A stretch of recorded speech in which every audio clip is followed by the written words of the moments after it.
E o Tribunal de Contas da União aprovou a realização do leilão de concessão de 15 aeroportos, incluindo o de Congonhas, aqui em São Paulo, um dos principais aeroportos do país. A previsão é de atrair mais de 7 bilhões de reais em investimentos. A Soraya Lauan traz os detalhes para a gente ao vivo. Soraya, bom dia para você.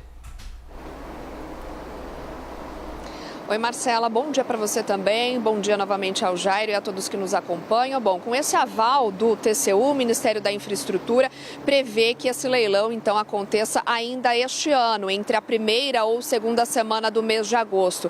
Mas o edital das privatizações deve ser publicado ainda este mês de junho. A concorrência vai ser composta por 3 blocos, né? Então, o primeiro deles e o maior, que está incluso o aeroporto de Congonhas, aqui em São Paulo, um dos mais movimentados e importantes do país, e outros 10 aeroportos: Campo Grande, de Corumbá, de Ponta Porã, Santarém, Marabá, Carajás, Altamira, Uberlândia, Uberaba e também Montes Claros, em Minas Gerais. Ou seja, a empresa que arrematar a administração de Congonhas também será responsável por estes outros 10 aeroportos.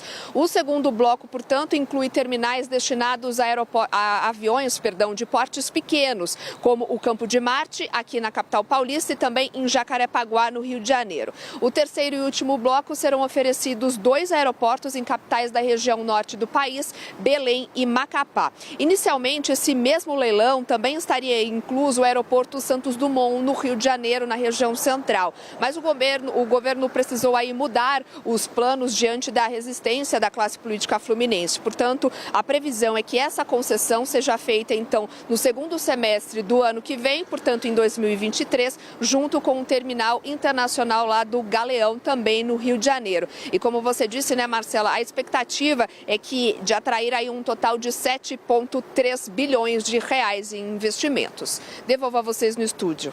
Obrigado, Soraya, pelas suas informações. Vamos aproveitar, então, e chamar a Priscila Asbeck para essa conversa e para a gente entender um pouco melhor, né, Pri, o que na prática muda para o consumidor esse tipo de privatização. Não é a primeira vez, tem outros aeroportos que já foram privatizados no Brasil, mas a gente está falando, por exemplo, do aeroporto de Congonhas, né, que é um dos principais aeroportos do país. Sim, em 2019 passaram mais de 20 milhões de pessoas, né, pelo aeroporto de Congonhas. A gente usa a referência de 2019, que teve pandemia, né, mas é um número expressivo, né, de passageiros que passam por lá. A gente vai mostrar aqui um mapa que traz um pouco um panorama desse leilão, então, dessa nova rodada de leilão de aeroportos. Está previsto para acontecer o leilão lá para agosto, então agora o TCU deu aval, vai sair o edital deve trazer uma revisão nos valores de investimentos e também nas previsões de outorga.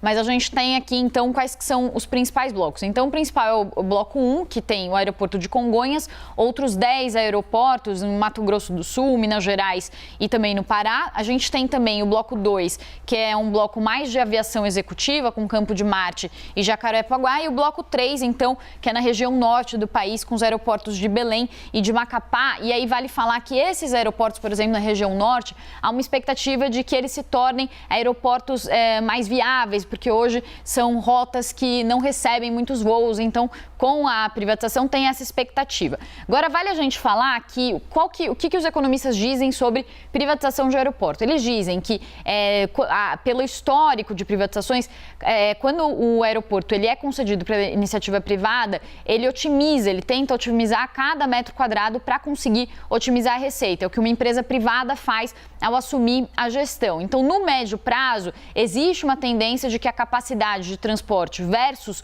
o custo possa diminuir, uma eficiência maior na operação dos slots e tudo mais. Mas o que a gente tem também de histórico das privatizações que acontecem aqui no Brasil é que falta depois uma fiscalização das agências que regulam esses serviços e também esses aeroportos, essa infraestrutura que é privatizada. E aí o que a gente tem também de expectativa, conversando com alguns economistas, é que, sim, em muitos casos, quando há uma privatização, o serviço funciona, ele fica mais eficiente, mas isso vem também acompanhado de aumento de preço. Eu estava conversando com o Lucas Godoy, que é economista da Gol Associados, e o que ele disse? Que uma atuação efetiva, por exemplo, da ANAC, que é a agência que regula o setor aéreo, poderia trazer algumas travas, por exemplo, para aumento de preços, poderia trazer alguma organização para o setor que impedisse aumento de preços adiante. Mas o que a gente tem visto também é que, por exemplo, no caso da questão das bagagens, né?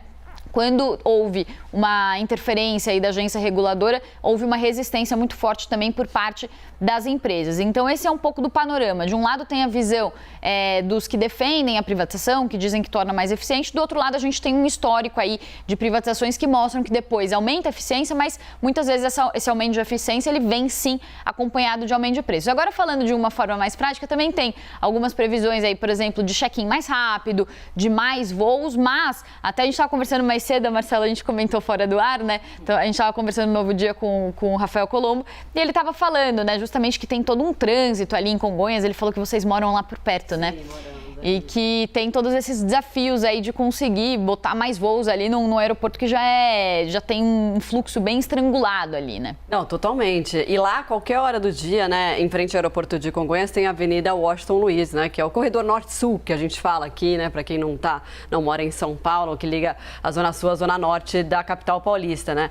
E ali, bem na Washington Luiz, onde que corre ali, que tem o aeroporto de Congonhas, é um lugar que tem uma movimentação bastante intensa e tem trânsito a qualquer hora do dia que você passa por lá. Agora, que você bem ressaltou, né? Geralmente é assim, né? O serviço fica mais eficiente, fica mais rápido, é melhor para o consumidor, mas também tem o ônus aí que acaba custando mais caro também, né? Por isso que se fala muito do papel das agências reguladoras, né? Porque esse aumento de eficiência deveria vir acompanhado também de uma redução do custo para que isso chegasse no consumidor, né?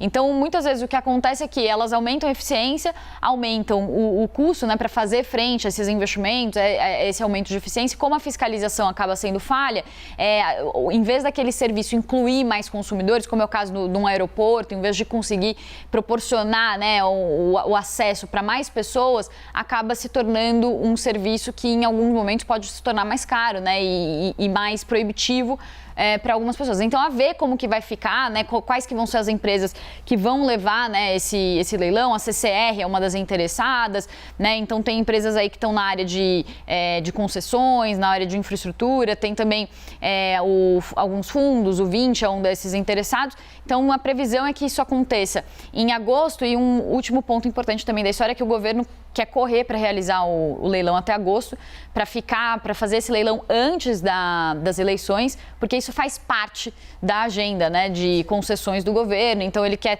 tanto capitalizar antes das eleições, mas também se ficar muito perto das eleições e correr o risco de ter alguma mudança, isso pode trazer uma insegurança jurídica, e aí os investidores podem não ter tanto interesse, ao ver que pode ter uma transição de poder e as regras podem mudar, né? Então, tem essa preocupação aí também no radar em relação a isso. Muito bom, Pri. Obrigada, viu? Até já.